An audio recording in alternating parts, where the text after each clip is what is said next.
राज्यावरी याचं काय होतं हेच जाणून घेण्यासाठी आज आपण जाणार आहोत.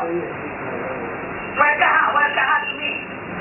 आता एक राजा जो म्हणून महाराष्ट्र माझा काम त्याचं दिवसे पक्ष त्याचा पडते बरोबर. अशाच महाराष्ट्रातल्या तरुण राजच नेत्याला भेटायला जाऊया. चला राज ठाकरे यांच्या घरी. हो भाऊ शिवतीर्थावर येणार का? नाही म्हणजे आता नाही येत मग त्याचा घेऊन जायचं का मला आज चांगला मराठी शिकवतो. साहेबांचं घर येतो मराठी शिकायच पाहिजे तू तर घेऊन चल. नाही येत म्हणजे काय नाही येत म्हणून सांगतो मला मराठी येतं काय बोला.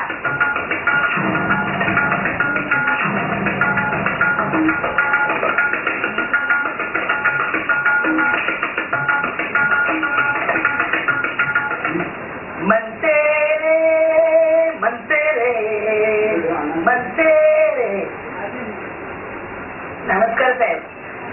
चांगला आहे हा हळूहळू गरम आहे साहेब. आज मी आधी लय गरम झालो होतो. अहो चार टॅक्सीवाल्यांना विचारलं मी शिवाजी पास केलो तो नाही बोलले पळून गेले. पास केला धरला चांगला आणि चांगलं मराठी शिकवलं. नंतर कळलं होतं मराठीच साहेब.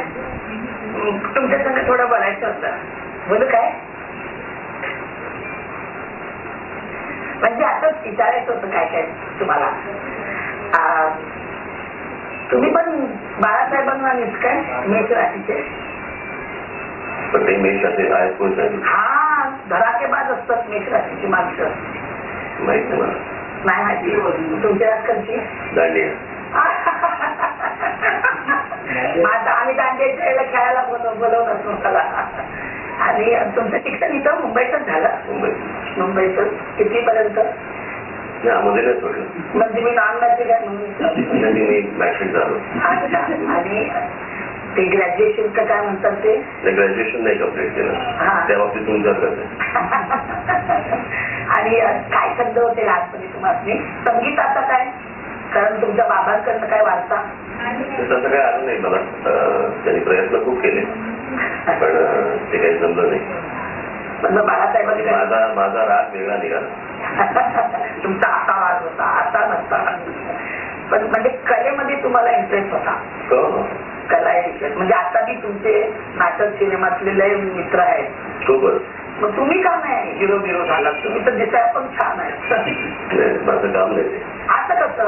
सध्या आम्हाला विलन ठरवण्याचंच काम जास्त सुरू आहे. असं नाही साहेब. आम्ही समजा तुमच्या बाजूने आहोत. तुम्हाला कोण विलन ठरवणार? पण मला सांगा तवा राजकारण द्यायचं ठरवलं होतं का तुम्ही? नाही अगदी ज्याला अवघाताने राजकारण जातो. पण राजकारण कसं होतं लहानपणापासून मी त्या वातावरणातच वाढलो होतो. मी 89 साली शिवसेना पक्षातल्या विद्यार्थी संघटनेचा अध्यक्ष झालो. पण अगोदरपासूनच मी तसा राजकारणाशी संबंधित होतच नाही. पण प्रत्यक्ष नव्हतो. पण 89 साली प्रत्यक्ष सुरू झालं. म्हणजे आता मला 20 वर्ष झाली त्या गोष्टीला राजकारणामध्ये. पण म्हणजे खरं सांगायचं तर साहेब तुम्ही भावभाव दुरवलं तर आम्हा मराठी माणसांना लय वाईट वाटलं. ते आवडलं नाही आम्हाला. ते कोणाचं कसं पुढच्या गोष्टी हातात नसतात ना. नाही म्हणजे तेच मला म्हणायचंय का तुम्ही इतके वर्ष तिकडं शिवसेनेत आहात. बाळासाहेबांना तुम्ही देव मानता तर आम्हाला एवढा त्रास झाला तो तुम्हाला किती यातना झाली असते? काय झालं तुमचं? नाही जाऊ तुमचंच आम्हाला बाळासाहेब दिसतात. तर ही तुमची स्टाईल नकळत झालेलं आहे का काय त्याच्यासाठी जाणून बोलून काय केलं? आपण एक गोष्ट बघितली पाहिजे. शेवटी एक इन्फ्लुएन्स नावाचा भाग असतो. मी जर समजा इतर कोणासारखा तरी बोलत असतो किंवा काही करत असतो तर तुम्ही त्याला कॉपी म्हणू शकता. कॉपी नाही आम्ही त्याला म्हणतो. अनेक लोक बोलतात ते सोडून द्या. पण शेवटी इन्फ्लुएन्सचा भाग असतो. बरं आता लहानपणापासून मी बाळासाहेबांबरोबर वाढलो. अनेक सगळ्या सभांना गेलो. म्हणजे ज्यावेळेला 12 वर्षानंतर भिवंडीमध्ये शिवजयंती साजरी झाली त्यावेळेला पण बाळासाहेबांबरोबर मीच होतो. अनेक अशा कॉन्ट्रोवर्शियल सभा होत्या. बरं का पनवेलवरनं आम्ही येत असताना आमच्या गाड्यांमध्ये दगडफेक झाली होती. हे सगळं लहानपणापासून सगळ्या गोष्टी बघत असताना एक प्रकारचा तो इन्फ्लुएन्स क्रिएट होतो. आणि दुसरी गोष्ट म्हणजे काही गोष्टी जेनेटिक असतात. म्हणजे माझ्या बाळासाहेबांना पूर्वी लोक म्हणायचे की अगदी डोंगरकरांसारखे बोलतात, बरं का. तो हा एक जेनेटिक भाग असतो, त्याला तुम्ही काही नाही करू शकत.